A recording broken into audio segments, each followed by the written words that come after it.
Well, good afternoon, everyone, to our friends online and to those who will be watching afterwards, and to those here, thank you for joining us again for this Beyond the Web series presented by the Ostrom Workshop in collaboration with the Hamilton Luger School and the Letty School. Today we are thrilled to host a talk that combines innovation, technology, and community-driven solutions. As you'll hear here in a moment, World Librarians, how any community can build their own local library. I'm so grateful, and in a moment I'm going to introduce our sort of main convener here, our the leader of this ragtag bunch. But we are just so very grateful today for our distinguished speakers. Charlie Schweik and his team are going to share their impactful journey of addressing global information access gaps through grassroots efforts and solar power technology and so many other things. This is a unique opportunity to explore how small, thoughtful solutions can tackle big tech challenges. And that is why we started this series so many years ago, to really think about both what does the internet look like on the end of it, on the other side, when we're thinking about new developments in technology, but similarly, how do we recapture some of the promise that existed at the beginning and at the foundation? And as you'll hear now from Doc Searles, he was there at the beginning, and so, because he's that old. But with no further ado, help me in welcoming Doc Searles, who will introduce the speakers. Old but not yet worn out. Yeah, so a little more background on this. The Beyond the Web series really is predicated on knowing we've gone through a number of major inflection points in the history of civilization, really, since about 1980. The first was the PC one, when computing got personal. This was profound. That happened in the 80s. In the 90s, when the internet and the web came along, that changed our lives radically. Suddenly we could learn in so many new ways. We could commune in so many new ways. Distance disappeared between people and things around the world. The next one was the smartphone revolution, which extends all of us in ways we never were before. We can't get along without them, many of us at this point. And then AI, which is our topic last year, which is a gigantic thing happening right now. But a really bigger one, we think, is that now that everybody can communicate and the mainstream media is kind of going away, and the red stream media really got a president just elected here in the US, there are so many ways that problems can possibly best be solved locally rather than globally. We always imagine that there are only global solutions to global problems. We think that local solutions will work best, and we model them locally and then we make them happen globally. And so we've invited speakers and teams to participate in talking about this. And this month, it's Charlie Schweik, who's familiar around here because he was very involved with the Ostrom Workshop, which is where Joyce and I are visiting scholars. He's a professor of environmental conservation and public policy at Mass Amherst, and he's joined, and he's also big on commons-based peer production, which is a topic he probably knows more about than anybody. And two of his colleagues, Teresa Dooley and Mia Kloss, and also from Malawi, Francis Kayokwa. I hope I'm pronouncing that right. Francis, thank you very much. So take it away, Charlie, it's yours. Well, Doc, everyone there, thank you so much for the invitation to do this. And boy, I couldn't have said an introduction to both of you who just did the introduction. I couldn't have said it any better. For me, I'm in the same camp. I've been around a long time, seeing the internet kind of grow up, I guess, or emerge. And exactly, what I often tell my students is we can now do things local to local. And I was just talking in my environmental policy class yesterday about climate change, and I use the phrase sometimes scale wide and fast and share things wide and fast, local to local, bypassing a lot of the scales that we normally operate in. We can do this. And that really is at the heart of this, is that we're harnessing the internet to connect directly local to local. And Francis, I'm so grateful you're here in Malawi. You know, that key aspect of this project, which is on the ground in Malawi. So, and I'm really grateful for my other colleagues, Mia and Teresa, who are here. And I'm not sure if Carl Meyer is on the line. He's also in Malawi, said he might be able to make it. So, Carl, if you're here, I can't see you, but thanks for being here. Yeah, as was said, I'm a social scientist, and most of my work throughout my career has been around studying commons-based peer production. And there's lots of different aspects of that. Much of my work has been around open source software collaboration on the internet. But this one is about getting access to information on the internet and using some of the similar kind of ideas that are found in commons-based peer production. At Indiana University, when I got my PhD, one of my mentors there was Vincent Ostrom. And Vincent had a quote that I've never forgotten, I use all the time, that is basically, theory without experience is fantasy. Experience without theory is blind. Theory without experience is fantasy. Experience without theory is blind.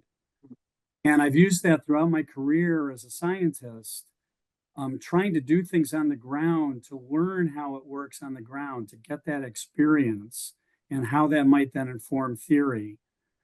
And that was a driving force to how this project started. So I'm going to turn now to the slides and describe the system the social technical system we've built over the course of now 8 or 9 years that's operational. And then I'm going to turn to Mia, Mia's doing the hard work of organizing what we call our searcher team here at UMass Amherst, manages that. And then I'm going to turn to Francis and interview with him about things on the ground in Malawi. But to start, let me just describe how World Librarians work. So I mentioned Carl Meyer, and hopefully you can see the slides. Yeah, I can see that you can. Carl Meyer and I co-founded this project about 9 years ago, as I said, and he's got a team, a nonprofit called Shift IT, and I'm giving a shout out to Francis again, who's a physics teacher at a school in the network that we're working with. Carl, if you haven't seen or read the book, The Boy Who Harnessed the Wind, or it's on Netflix, I think still, watch that film, because that drove Carl's interest in starting these computer labs in schools. And there's a quote from Carl about the key true person in the film, how he changed his life by getting a book. So Carl's been really actively developing computer labs in offline, really often rural schools in Malawi, trying to help children get access to the information they need to change their lives. This is the screenshot of some of the team that's been here before in earlier years. And again, we've been going for 9 years, so there's been a bunch of alumni now. I've never had any project where alumni have been more interested in kind of staying with it. I'm just going to go quickly through these, but these are the people that are doing the hard work on the UMass side, not me. I'm just lucky to work with them. But how this started was about 9 years ago. A gentleman named Peter Suber, who's a faculty at Harvard, he came to UMass Interlibrary seminar and talked about a book on open access to information. And in that talk, Peter mentioned OuterNet, which I think it's still running, but it basically was 3 satellites, KU band satellites, that were streaming data to 85% of the terrestrial Earth. And when I heard that, immediately I asked the question, who decides what goes in that signal? And that's a key point. Who decides what goes in that signal? The recipients of these use these lanterns on the right-hand side to get the signal. It was an open source technology. And if you got it, you could see or videos, you could, if it was PDF files, whatever was being transmitted, people could get to.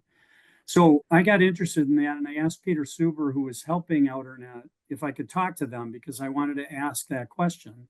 How are they deciding what goes in the signal? And that ultimately led me to contact Outernet. Through the Outernet group, I found that's how I met Carl. Carl was an Outernet user, and they put me in touch with him. And when Carl and I started talking to each other. Side note: I have never met Carl in person, and we're like brothers. We've worked with each other for almost 9 years. And it's all because of local to local internet communication. But ultimately, what we came to through that was we wanted to develop a system where somebody wasn't choosing what people see on that stream of Outernet, but that we set up a system where people that are using Outernet could ask for information that they wanted, not what we in the global north thought they wanted.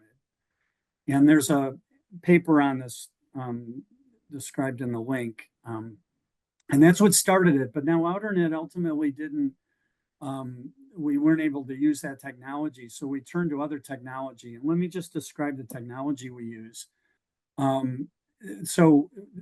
What happens is Carl with the Shift IT, I've got another group called NetBealaNet in Kenya that's starting up, and that's what that is. But they basically set up computer labs with laptops with no hard drives. The students in the picture there have a KeyPod, which is a USB drive, $7 USB drive that's a Chrome operating system. So each kid gets a operating system. And then Carl will sometimes in his team will go and put solar power in these places. We then use a device called a Rachel. It's a offline Wi-Fi system with a database on it, and it has a lot of open educational content like Khan Academy, for example. And then we use Google Drive to actually communicate. I'm going to describe this more. And we use something called Data Post, an offline email technology. And then we use a digital postage system we call app called World Remit. So let me describe this really quickly, and I'm trying to go through this quickly for time. But before I get into the actual workflow, the social technical workflow, pre-pandemic, we had about 20 operating schools, libraries, and one healthcare center running. Pandemic shut all that down for a while. We're now operating, I think, about 8 active locations in Malawi, schools in Malawi, and then one startup in Kenya. And we've really done all of this with no organized funding whatsoever. But we've got the system operating. This is one of the schools, New Beginnings School. We've got, I can never pronounce the name, Okakahara Foundation. We call it OTK. Foundation is another school. They're using, some of these cases, this is a Bloom box. I won't go into this, but this is a solar-powered computer lab that's been installed in some of these sites. In 2003, we installed the Bloom box in the Dzaleka refugee camp, which houses about 60,000 people in Malawi. So we have one operating there. And yeah, this is more of the Dzaleka site. And I'm going to come back to this, or Mia will, one of us. I'm going to keep going. And this is Francis's school, St. Michael's Girls Secondary School. And so the workflow, what basically happens is Shift IT, and Francis certainly could talk about this more. They'll come in and set up the school's computer labs and get everything running, show teachers if they need to know the technology. And then at that point, the relationship is connected. Shift IT connects the school or the teacher, sometimes we call it the courier, the requester is the name we also use, to the UMass, the team at my university, UMass, that Mia runs. Once that's established, We then use this technology called Data Post. It's a little bit hard to do this quickly, but it's basically an offline email system that sits on the Rachel device. And we can email each other through the Rachel device. The way that's done is actually through a cell phone. But once we get the communications worked out, then the regular content request cycle starts. So basically, someone like a colleague like Francis will data post a request for information that they want, and it'll come to our team at UMass. Mia monitors that email, and then we will send an email back saying, okay, we've received your request of the content you want.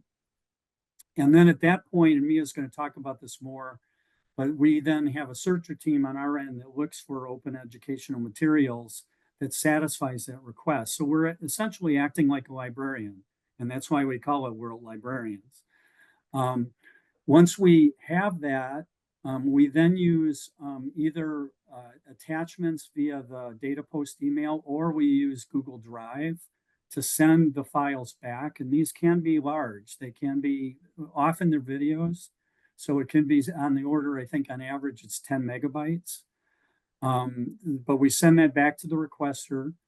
The requester, and then at the same time, monthly, and this was a big innovation, is that many of the requesters that are using their cell phones to get this data are using their own data plans and incurring that cost. So through one of my student figured out this World Remit app, where it's kind of crazy to me that I can do this, but I can use a credit card if I know the cell number of the person in Malawi. I can use my credit card, and through World Remit, add data to their data plan. And in fact, I just did this last night. So basically once a month, we're doing what I call digital postage to cover the costs of the data downloading by the person in Malawi. So they're not incurring that cost. Once that happens, then, and Francis can talk about this more, basically then they go to the Rachel with their cell phone and they upload it to the Rachel through a file uploading function. And then the students can get to the information we send.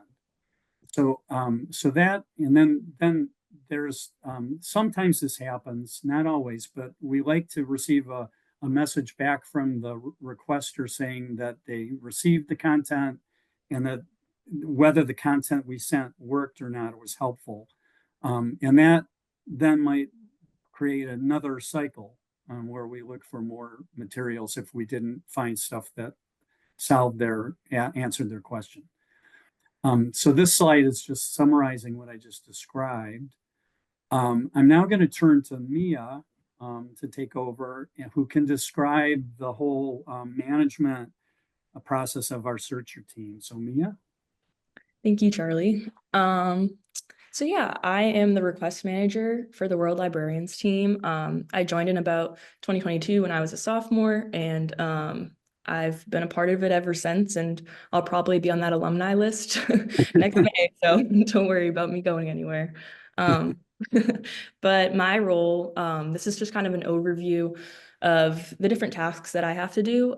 So kind of as Charlie mentioned, we receive that data post. I will sometimes WhatsApp to get more information regarding clarification in an email.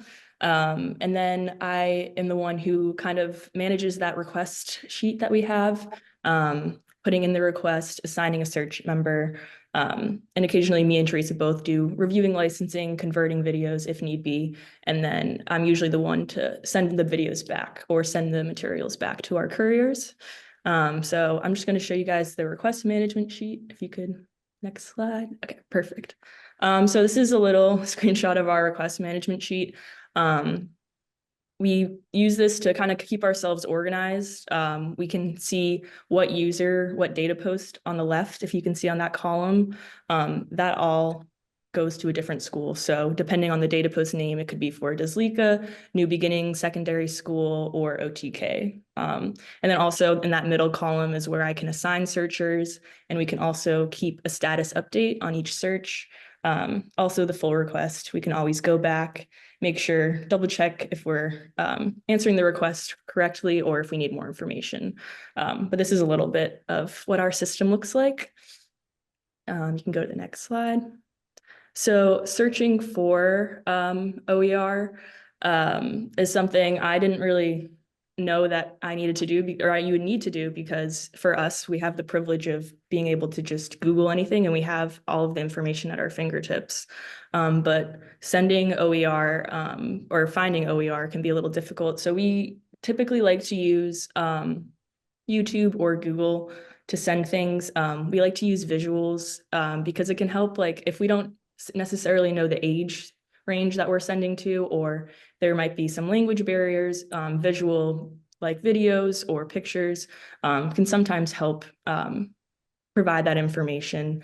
So on YouTube, you can use the filters and use the Creative Commons license is what we use. And on Google, we use the tools advanced search, and you can select the licensing, free to use, share, or modify. And also there are some other great OER websites, including the Mason OER MetaFinder and Creative Commons, which have great resources as well. But that is a little bit how we look for OER. Good. Okay. So as Charlie kind of showed, we used to have this saying called 2 weeks from a tweet. So the communication was mostly on Twitter, sending requests or getting back requests. So now we use data post. That example on the bottom is from Deslika refugee camp, from our old courier Tabitha.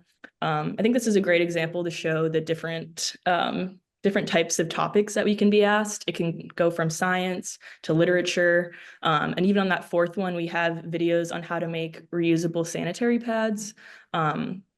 And requests like these types of maker requests where they're asking how to use the resources around them to create something for them to use in their community are, to me, really impactful. And like, it's not just for their own education, but they're trying to make the place around them better, and they're trying to improve it with what they have. So I think that's really important. And then the next one, I'm going to show another one. This is for this was for content on the First and Second World Wars. I think this is also a great example of we have to kind of think about our perspective, and we don't want our perspective to take over theirs. We don't want to assume that, oh, when we look for First and Second World Wars, we're kind of looking at the perspective of the United States. We want to kind of take ourselves out of it and focus on them and how it affects them. So like a more general or more global view of it, and also specifically how it relates to their own world history. We also want to make sure that we are thinking about what they want and what they are requesting, and trying to just be the librarians of it. So this is also a good example to show kind of how we send back our material. So in that response, we say attached below is a link to the content you requested, and we'll also give them the name of the folder within Google Drive. So if there's some reason they can't get to that link, they can find it within our Google Drive as well and download it from there. And then I just want to show one more request from Deslika again, secondary school. So this was requesting Bible knowledge. This is kind of a request that we talk a lot about, but it really puts it into perspective on how we have to look at these requests. So I remember when we first got a request like this, we were a little bit hesitant because for us, it's always a separation between church and state, and we don't usually teach or include religion in our education systems. However, this was kind of an opportunity for us all to take a second and be like, okay, we are just the librarians. We are providing the information. We are not controlling what information is sent back and forth. So that was just something really important and kind of made me open my eyes to the purpose of what we're doing and how we're doing it. Yeah, so you can go to the next slide. Do you want to talk to this one, Mia, or do you want me to? I can. You can also talk to. Go for it. Okay. Go for it. So this is probably one of the requests that's at the top of my head whenever I think about an impactful request that we've had. This is from the Deslika School, the refugee camp.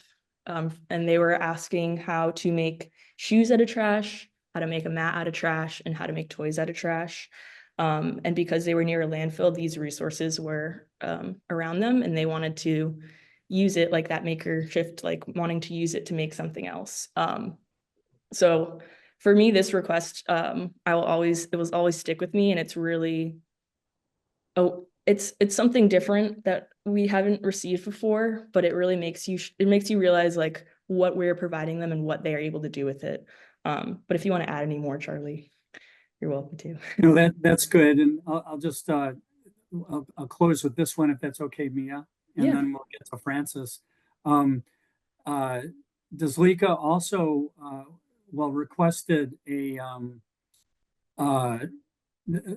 request for software. So they had in this refugee camp, they have a little music lab, which you can see the picture of, that Toussaint, our contact there, was basically saying it was the only music recording studio in 150 square kilometers.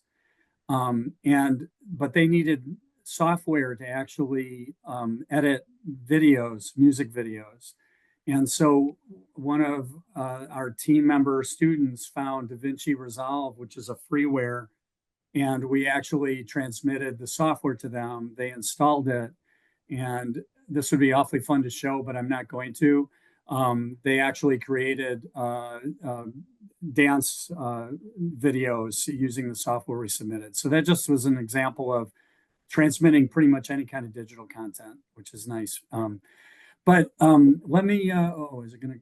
So with that, Francis, if you can unmute, we thought we would close the session. I've got a couple points to make at the end, but we thought it would be really useful to actually hear somebody who's doing the hard work on the ground and teaching these youth in St. Michael's Girls.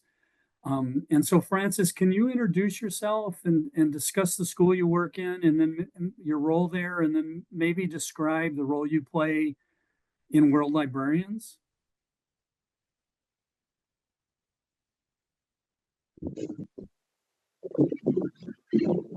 Okay, thank you very much. Yeah, my name is Francis Wilbur, and I teach physics. I joined the schools in 2017.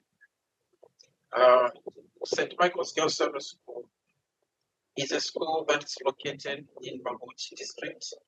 It is a rural area where access to technology is limited. So when I joined the school as a physics teacher, I had a challenge to teach because my subject requires me to regularly conduct experiments and also to demonstrate particular topics. So it was a problem because most of the topics required materials which our laboratories don't have. I hope you're able to hear me. Yes, doing great. Okay. All right. So our laboratories don't have most of the materials that we need to use during lessons, and a colleague then introduced to Mr. Carl Mayer. So when I met Mr. Mayer, he introduced to me the Rachel server, an offline server, which has got access to pre-loaded content from the World Librarians and other sources. So when I learned more about Rachel and the World Librarians, then I was sure that I can use that as a resource during my lessons in class. So I asked more about how I can use Rachel to teach my students. So fortunately, Mr. Carl was open enough and very helpful. He assisted me and introduced me to say the basic knowledge on how I can use the Rachel server to have access to curriculum content. So I started then working as a data collier, which meant that I was supposed to collect the requests from my colleagues here and my students, the requests on the kind of content they wanted that should be included on the server. So at that particular time, the most common requests were coming from science teachers like the biology, the mathematics teachers, chemistry and physics. So that was being helpful. And we also had requests from other teachers like Bible knowledge, from what Mia said. And I think we had a challenge on Bible knowledge because indeed most of the content was not very much in line with the curriculum. But all in all, I was working as a data collier, so I was collecting requests from teachers and students and then sending them to the board librarians team who were busy looking for that information and then sending it back to me as a data collier, and then upload the data on the Rachel server and make it available and accessible to all the users. So I was doing that, and then the news got out of the school to other neighboring schools and other schools within the country. So the challenge that I was facing as a teacher at the school was the same challenge which other teachers in other schools across the country were facing. So then after some time, Mr. Mayor came back to me and asked me if I can also train other teachers on how they can use this technology in their lessons. So fortunately, I had the opportunity to be a trainer. And so I've trained teachers in, I would say, more than 50 schools across the country and possibly over 100 teachers. So teachers are able to use technology in their lessons and they're able to ask for the content. And for instance, the requests that came from Zalega, the requests that came from the refugee camp, those requests came after I had already conducted the trainings. So basically, I would say I'm a data collier for my school, and I'm also a trainer for other teachers in other schools across the country who are also collecting requests from their respective schools.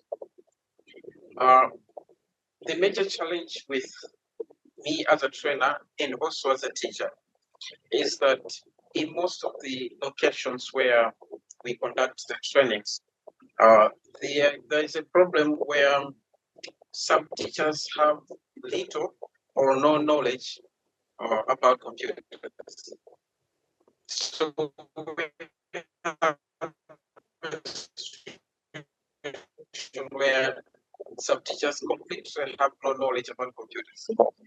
So introducing the computer first to them, and then we proceed to what the ratio is all about, and then what librarians are doing. So it becomes a problem. It would be easier if maybe they already had some basic knowledge about computers. In fact, it came as a suggestion where at a certain school, after the training, one of the teachers asked if it is possible to, with maybe collaborations with the Ministry of Education, to introduce these technology trainings within the teacher education curriculum, so that as teachers are being trained in colleges, they should have some basic knowledge on how they can use technology in their lessons. Because the trainings that we do, they should be like a complement on the basic knowledge which the teachers already have. And currently, most of them are lacking that knowledge. So maybe they were suggesting if maybe through the Ministry of Education, the teacher training programs should include access or rather possibility for teachers to use technology, more especially computers, in their lessons. Now, the word librarians, I would say it is a go-to and is a go-to library from my experience, because we have a library here at school, but most of the textbooks that we have in the library are outdated. and don't give the descriptions or the explanations that are related to the children we have now in schools. So we have got children who are being raised in the technology world, while the textbooks we have in the library are so outdated. So it is a go-to library which allows the teacher to update himself or herself on the knowledge that is trending, that is more recent as compared to the textbooks that we have in our local libraries. So basically, I would say the world librarians are assisting a lot of schools and possibly a lot of teachers too. I remember the situation last year. My students needed to take part in a national science fair competition. So they came up with an idea where they wanted to make a rechargeable battery using the plastic bottles around. So I asked Mr. Mayor if maybe we could request for content on how rechargeable batteries work. So he said we can do that, and then I had to write a request to the World Librarians team, and they had to sit down. They came up with the videos, the PDFs, and those came to us. So I had to show my students the videos, and they read the books on how rechargeable batteries work. So from the content that came, they were able to have an idea on what they can do with their project. So they had to develop, they had to pick the plastic bottles around and then created a rechargeable battery, which we presented at the National Science Fair. And fortunately, we got position 1 in the energy category. So that's how I would say the water librarians have assisted, and they keep on assisting a lot of students. However, as a trainer,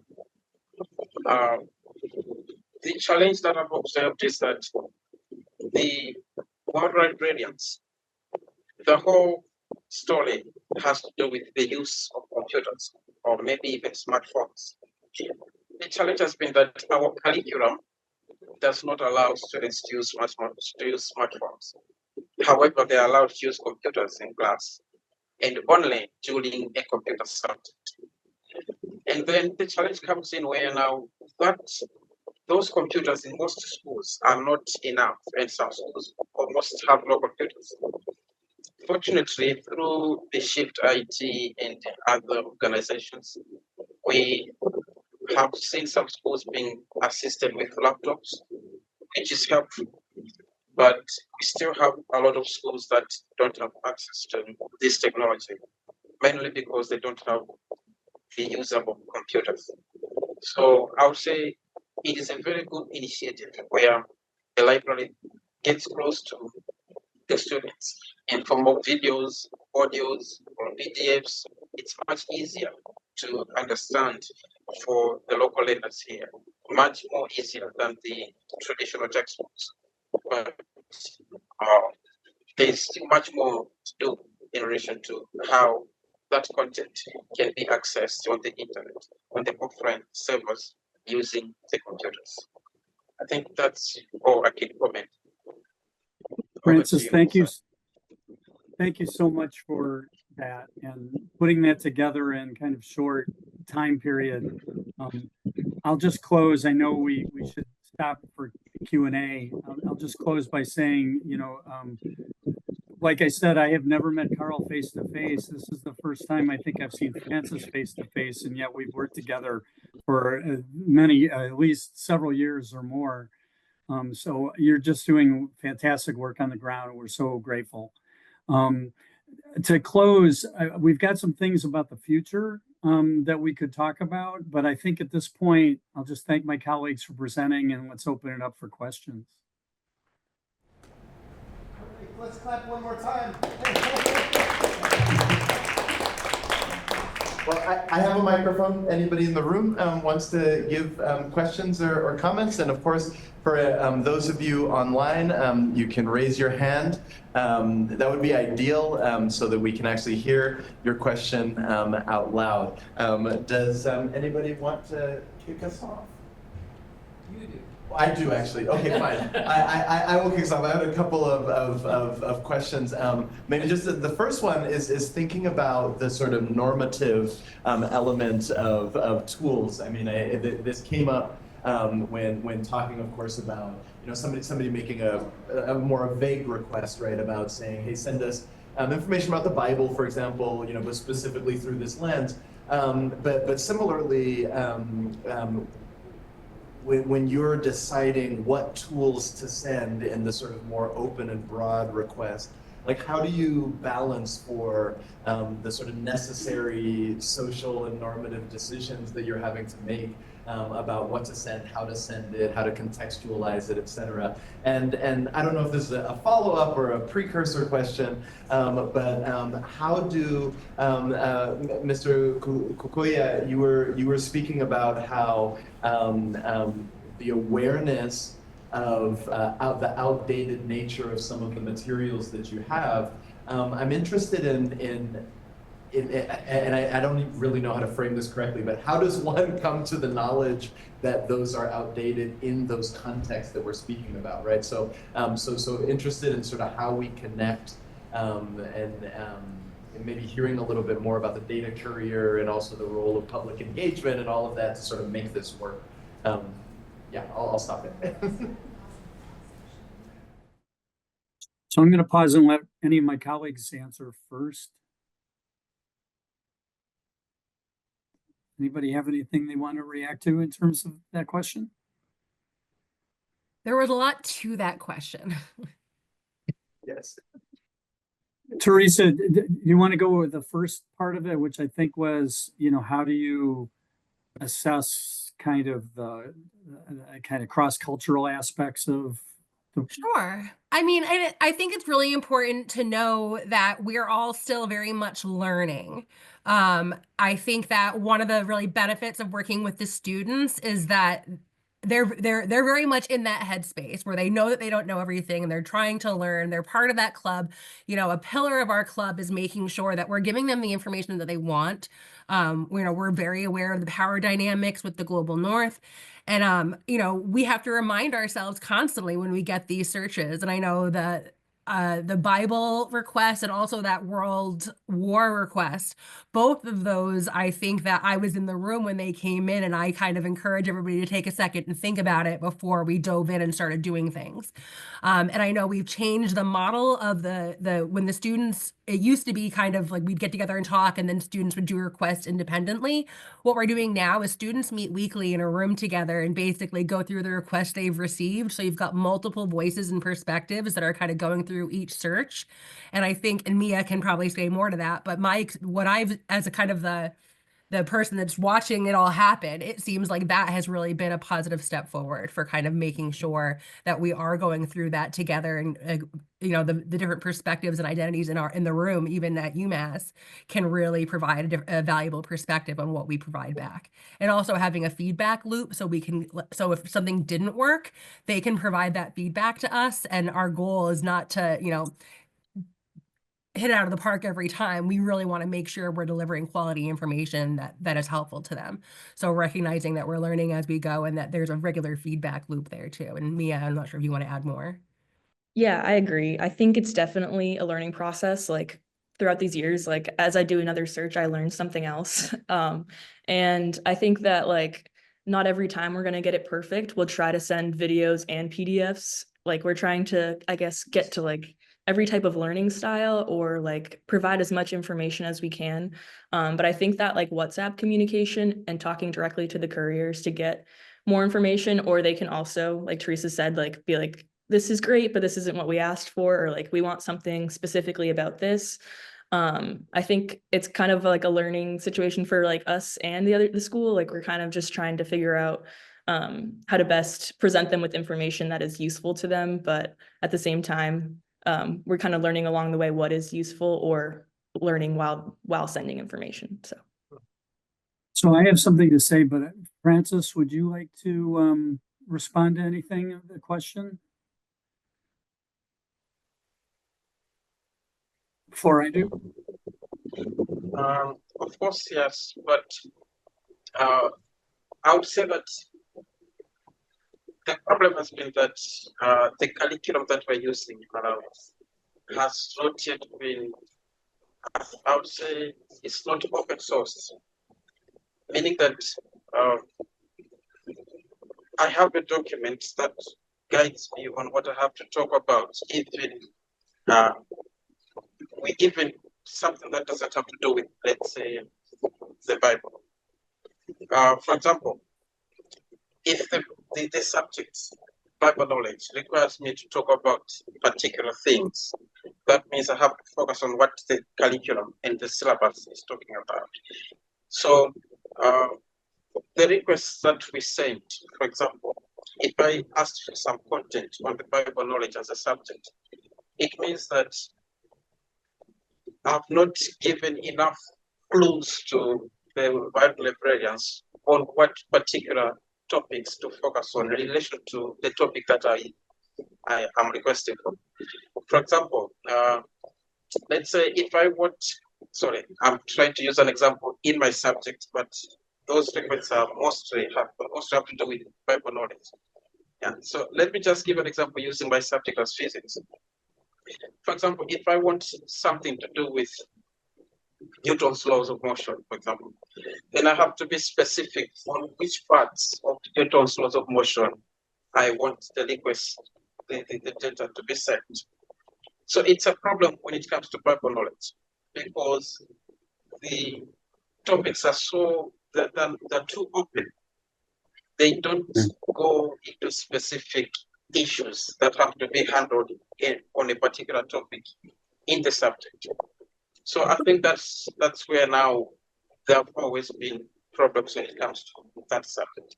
And I think it's not only Bible knowledge, it's even in some of our local subjects like Chewa. Chewa is a language and it's also a subject. And there is nothing to do with Chewa on the server. So most teachers will say, how come you are only favoring teachers who teach other subjects and not my Chewa subject? But the problem is the world librarians, I'm sure they don't have any curriculum content that has to do with teacher as a subject. So it's not just about the subject itself, but it's about how specific the requests are being sent. Because some requests are too broad and then the search team will have to ask again and inquire what exactly the people are looking for, the users are asking for. Yeah. So I know there's another question or at least another hand up. I'll just say one thing that was a nice lead in to a couple of the future things I wanted to say that are relevant to the question that was asked. Related kind of the cross-cultural things, we've now realized, or I think we've always realized that the whole dream of this since day one is we can only provide library services to a certain amount of school requests. When we were in the pandemic, pre-pandemic, we had reached that point. We had, I think, 20 schools we were supporting and our team couldn't do anymore. So the idea is that we want to actually, as Francis said, kind of open source the workflow and get other searcher teams and so we can scale this out. And the natural direction to scale it out is actually to have searcher teams in country. So a few of our operational schools using the Bloombox devices have Starlink access. And when that happened, I thought, oh, okay, well, maybe we're done. Maybe they can do it themselves.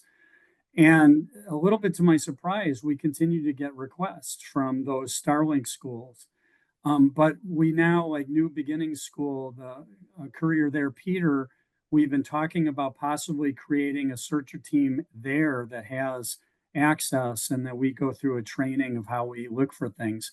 The second future thing that I think we really, there's just every time we talk about the system, there are new ideas that come across. And this one, I think, touches on what Francis just said, is that we have the opportunity to flip the workflow such that local authors could actually be sharing in an open educational resource licensed way to us and then through the network, we could get it to the other Rachels in the other schools. So we haven't done that yet, but I guess, Francis, if this resonates with you, we should try this. um, so I'll leave it at that and I don't know if that totally answered the questions. That was That's a rich outstanding. question. Thank you so much. We have another question in the room, and then I saw Charlotte's hand up, so I'll pass to the room first. Thank you. This is a really interesting presentation, and it's got my mind thinking about all kinds of different possible projects. One of the pieces, though, that I'm a linguist, that I've been thinking about in this space is that access is not just about offering people information, but about them being able to take it in. And so the question of how, especially in places like, you're talking about places that have multilingual populations, largely I would imagine in Malawi, these different places that you've set these up, they all have a different set of languages that they're dealing with in each of those locations. So, and then maybe a related question is about access through like visual impairment in these kind of areas where maybe somebody has the technology from the computer, but if you provide them with PDFs that aren't accessible or they don't have the kind of software to read those PDFs, then there might be some accessibility issues as well. So I was hoping you guys might talk about those kind of barriers, which I know Francis talked just a little bit about the Chichewa teaching materials, but yeah, kind of more broadly language access and the visual impairment access. Thanks. I'll pause and see if any of my colleagues want to say something. I'm happy to jump in, Mia, but I don't want to interrupt you. I'm watching your face. I want you to take this. Okay. So a primary reason that we use YouTube and videos is to address that language barrier. We absolutely recognize that that is a barrier, and I think that that's one of the things that we are hoping to approach more by having a local team, because really there's no way that especially, you know, anyone who works in higher education knows that you only have 4 years with students, and most of the time, you know, we work on a semester schedule, so there's really no way for us to learn everything we need to learn. So I think that that's really a major benefit to that partnership with local communities and trying to, you know, enhance the education that way. Because right now, like the only solution we have that we talk about all the time is like we try to use videos. So there's visual representation that can help with some of those language barriers. And I could say we could use all the help we can on that. So if a linguist wants to join in, that would. And the last thing, I know we've had another librarian colleague, Sarah Hutton, who's been involved, who's been interacting with the open educational resources folks in South Africa. I think they're based. So we've been trying to make those connections too. Yeah, I'll just close with that unless Francis and Mia have anything to say. And I know Charlotte's been waiting. I was just gonna say that for like this new project that I'm working on, we're working with a school in Bolivia, and one of the things I'm trying to do right now is like have data already downloaded in their language and in Spanish. And there's also a way to flip the Rachel so it's all in Spanish or all in one language, which I'm also on the technical side of figuring out.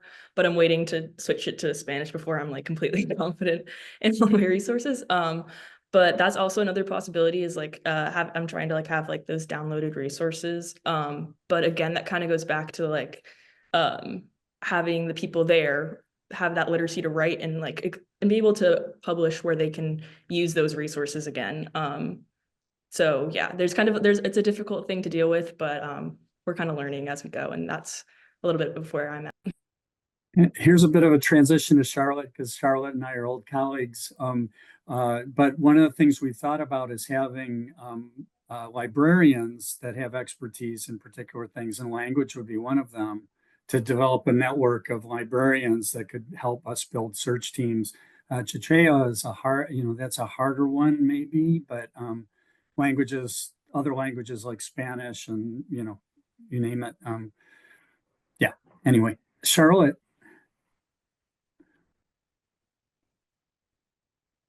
Oh, you're muted. Maybe just to comment on that one. Oh, okay. Charlotte, can Francis just comment? Yeah, of course. I think in terms of the language as a barrier, in case of Malawi, it's not a big barrier that maybe there is less Chichewa content on the server. It's not a huge barrier because I think the whole Malawian curriculum is in English, except just one subject, which is Chichewa, and maybe French, of course. But the whole curriculum is English based. It's only those particular subjects that are not taught in English that feel like they are underprivileged or underrepresented on the World Librarian Services.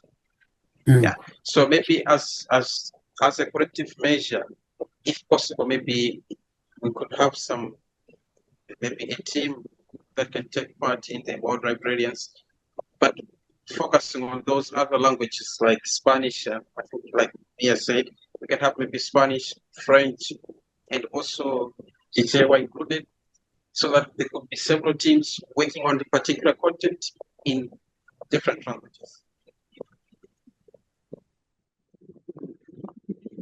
Thank you, Francis. Carla, do you want to ask your question or comment? Yeah, I do. This was really, really exciting to listen to. I want to say it, I don't know, it just brings back all my librarian juices. I really love what you're doing, and congratulations. I have way too many questions to ask, so I'm gonna just try to read off a couple, and you can choose to just listen to the questions and think about them later. And because I don't want to, you have too much to say for me to do this, take up the time. But some of the questions are, well, let's go to the Bible question. I think that the one thing I want is that my concern with is there an echo? This is okay. Can you hear me okay? A little bit. Okay. So one thing is that my concern would be to really make it clear that there are so many different translations and different interpretations that you're just going to choose, that they know that whoever that they know that you're going to choose, and I would want to send like at least 4 different samples, from different translations. But I'm just saying that the important thing is that they have the information about that this is a very arbitrary selection. The second thing is that, so I worked with, at the workshop on, people, students and scholars, faculty came in from all over the world, and it was a really a great honor to be able to work with all of these people. And one of the things I learned is that sometimes the first question that they ask is not really the question. And that they might say, I want to know about the policies on forests and in Nigeria. And then you say, well, why do you want to know this? Or what is your question actually that you're trying to find out? And then you find, you might keep asking, and then you find that actually they're interested on the role of women in the Yoruba culture. And I mean, so they're asking something really a lot different than how they phrased it. So I just want to say that that's especially when these people themselves may not be library literate or a researcher yet. They're working on it, but at any rate, so just that ask more questions about the questions. And I am interested in the trash question and how you answered it. Did you just send, I mean, there's like a gazillion links on YouTube to different things you can do with trash. So did you choose some and send those, or do you look at YouTube, and if they can't get into YouTube, then you write down what, I mean, I'm just interested in how you would approach that, since there are so many different ways to use trash. Another thing I wanted to mention is that I have no doubt that there would be, as long as you get the word out, there will be librarians all over the world wanting to be a part of this with their language skills with their library skills. I have no doubt. And I would say just keep that in the back of your mind because it's there. It's the kind of, that's what librarians live for. So I guarantee you that can happen. And then, okay.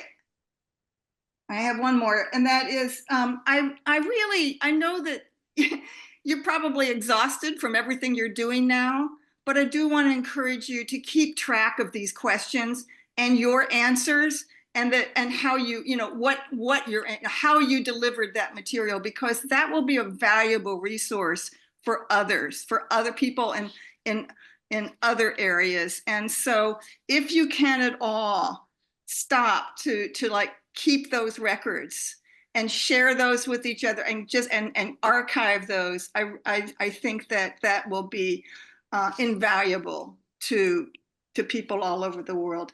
And just my final thing is that I don't know if you Charlie has talked much about Eleanor Ostrom and her work on Commons, but I will say that she was one of the greatest closet librarians in the world, and her whole the reason why she was able to do so much research on Commons was that the first time she went to a meeting with people working on shared resources from around the world, she realized that there were no materials, and so she just wrote a note to herself, build library. And the way that she started was that she didn't have a librarian in the beginning. She just wrote every single person she knew from these meetings and said, please send all of your working papers, your publications, your dissertations, whatever, please send them to me in Indiana. And so that's how that began, was her forming a network in that way. So that's all. That's enough. I just wanted to say wonderful, wonderful work, and it's very, very great to hear about it. So that's all. Thank you. Thanks so much, Charlotte. And Charlotte was the founder of the Digital Library of the Commons that I think took Lynn Ostrom's work and started putting a library around it. And Charlotte also is humble, but co-authored a seminal book called Understanding Knowledge as Commons with Lynn Ostrom. So Charlotte, thank you so much for being here. Doc, should I, and there, Teresa put a chat in. I was going to turn to Mia about how, Mia, you folks are storing or building a database of these things, right? And I know we're out of time, so I probably should turn it back to Doc. Yeah, Well, oh, sorry. Go ahead, go. I was just going to say, one of our past seniors, Maddie, her honors thesis was kind of about creating a database within our own Google Drive, so that when we get requests that are the same requests, we already have information, or if we need to look back at a request, see how we answered it previously. We have kind of in like topic sections, we have our Google Drive formatted in that type of database. And Charlotte, thanks again for those insights. I wrote them down and they were helpful. Doc? Yeah, I put this question in the chat, and it actually has to do with kind of the theme of the series of talks of global solutions to local solutions to global problems. And I'm wondering how you go from what you've got basically as Commons now to something that's more institutional that spreads globally, or if it's too early to answer that question because you guys are still kind of in the early stages of what you hope this will be in the long run. So I'm just wondering what your horizons are in various ways there and what gets you there, and that may be too much. Yeah, does anybody on the team want to take it before I do? Teresa shaking her head. Well, this is the thing, so we've been doing this as I don't want to say it's a side project, it's a focal project. But as I said, this has not been funded. I've written, I think, 2 grants to try to build this out. One that I thought we were going to nail that didn't get funded. And so that's always been on the horizon. I think a puzzle for us. Francis, you had mentioned something about the Malawi curriculum. And I know Carl and perhaps you, Francis, and others, they've been trying to get more of the standard Malawi curriculum on the Rachel device. So, there will be the opportunity of other schools that are using their curriculum and then having World Librarians support that curriculum. I think we're trying to build a network. It would be wonderful.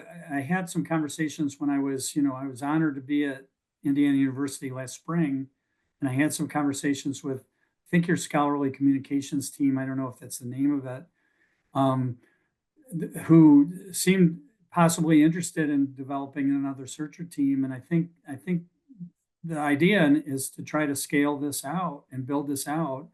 And it takes time and it takes resources. And I think that's where I see grants. Can we get grants to help us build this out? But so we've been doing this kind of by this, without any resources really. But I think we have a story now and an operational system that clearly is, I think, providing some value. So yeah, Doc, our goal is to grow this out and spread this out, and we could use any help.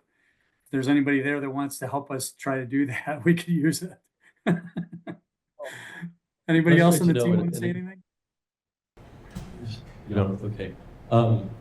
You mentioned almost in passing Starlink earlier, and I know in many cases, like when Starlink became available in rural Alaska, it changed an awful lot there.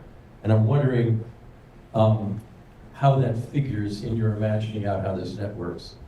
And maybe there isn't an answer, but I'm wondering what, as it becomes, let's say it gets cheap and it gets easy to deploy, what happens? Yeah, I wonder, I've never asked Francis this question. I'm sure, Francis, you may have some thoughts.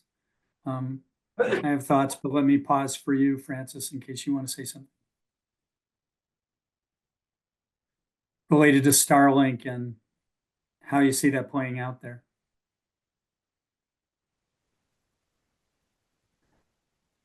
I think it's going on well, but most of the locations don't have it yet. So it's still in the early stages, maybe to come up with maybe a conclusive statement on how it's going this time around, because most of the places don't have it yet. And the question I've been wondering about, and Doc, you kind of alluded to it, is the cost. I know the deployments we have, I don't think it's costing them much, or somehow they're getting it paid for. But I think I've asked Peter at New Beginning School, and he said, yeah, he doesn't expect that to be the case down the road. So cost is always in the back of my mind. And then if it does get to the point where it's affordable, I still think, what we're doing is, if we have expertise areas, so librarians that can help find information that's a deeper dive, that isn't a cursory Google search or something, but something around specifics. I'll give two examples of this, and I know we're maybe over time now, just really quickly. Jeremy Schwartz, the founder or the inventor of the Rachel, has deployed in some US jails. And that's been one of these, we should try this, where you might have somebody who's incarcerated trying to get a master's degree or something and needs actually research support for a thesis. And so we could absolutely set up a World Librarians instance in those kinds of contexts. We also tried a health care center pre-pandemic.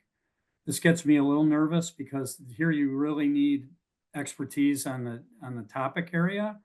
But we've talked about possibly having a World Librarian searcher team at the UMass Medical School. And I know from our nursing school, we have students who've come here and gotten degrees and then gone back to country and they don't have access to the medical materials. So I think even if Starlink takes over, I think there's still a rich role we can play here.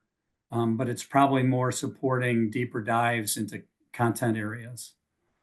I don't know if that answered your question, Doc. That's great. And you're right, we're a bit over time. So I'd like to thank you guys for coming, all four of you, and everybody who's online. And